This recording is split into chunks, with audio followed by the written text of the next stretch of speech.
É interessante a gente notar, e depois a gente vai falar de um outro caso, que são as mulheres, que são minoria, que são os alvos de ataques, né?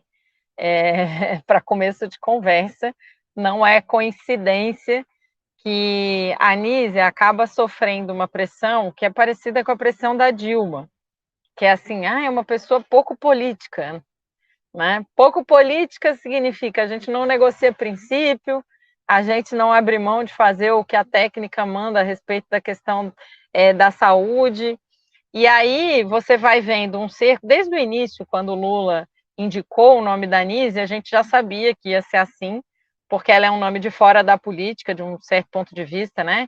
Ela não é uma pessoa que tenha sido candidata, deputada, militante de partido, ela é de dentro da política de saúde, então é de dentro da É construção por dos isso que eles estão princípios. indo para dentro dela, né? Porque sabe que ela não tem essa. Exatamente. Então ela não, ela é uma pessoa muito uma conhecedora profunda da política de saúde, do Sistema Único de Saúde, das políticas que implementadas pelo Sistema Único de Saúde, do funcionamento do sistema, mas faz isso a partir de critérios técnicos, das necessidades da população.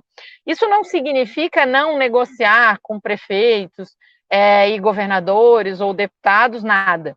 Pelo contrário, né, o volume de emendas parlamentares que passam pelo Ministério da Saúde é monstro. É algo em torno de 10 bilhões, o Nassif deve ter falado já.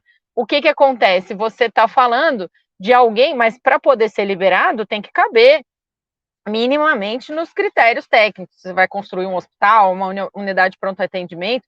A gente está agora aqui, por exemplo, em Florianópolis, com o prefeito querendo tirar a unidade de pronto atendimento de um lugar que é ao lado de um terminal de ônibus, ou seja, um lugar bastante acessível à população da região onde está, que é o UPA Sul, e enfiar num lugar bastante inacessível e junto, por exemplo, com outros equipamentos de saúde que ele quer transferir para lá, que é o lugar onde ficava a sede do antigo aeroporto.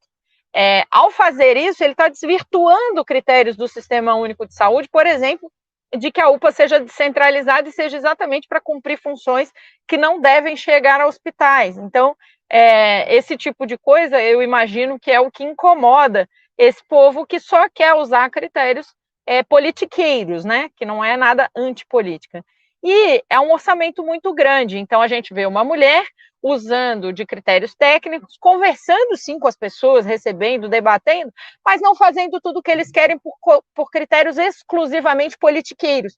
E isso incomoda. Sem contar que o Arthur Lira sempre teve, já no governo acho que do Temer, né? Mas tem essa história do Ricardo Barros, que é um cara do negócio, né? Que negocia doença, que negocia tratamento. E aí ele quer continuar com a mão lá e, obviamente, que o governo Lula está tendo que resistir a uma pressão grande. Então, pressão que vem de todos os lados, do setor empresarial e do setor politiqueiro, porque eu me recuso a chamar isso de político, tentando tirar, e não por acaso, de novo, a mulher, né?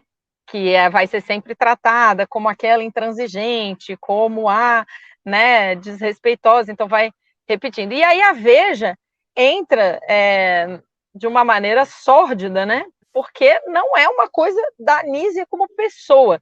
O que eles estão falando é uma denúncia que trata de um valor que foi aplicado numa pesquisa e que essa pesquisa foi considerada pela CGU do Bolsonaro como uma pesquisa não conclusiva ou que não chegou a determinados resultados que seriam, segundo eles, necessários. Mas aí o que acontece? Primeiro, não é a pessoa dela. Segundo, a pesquisa foi feita, tem os resultados, ele só não alcançou alguns critérios técnicos. E terceiro, o processo de reposição do erário é um processo longo, que não vai ser feito pela pessoa necessariamente. Claro, se foi um conjunto de pessoas que coordenou a pesquisa, pega do presidente do órgão até todo mundo que executou. Mas isso dá um processo longuíssimo. Então, é obviamente uma manipulação da Veja, que funcionando como um panfleto, né, como uma agência de publicidade de interesses de setores econômicos, está fazendo para contribuir aí na campanha de ceder o Ministério da Saúde para os politiqueiros. Bem-vindo àquela velha conjuntura de que a revista Veja, a Folha de São Paulo, a Globo vão jogar verde para colher maduro, no sentido de sabotar o governo.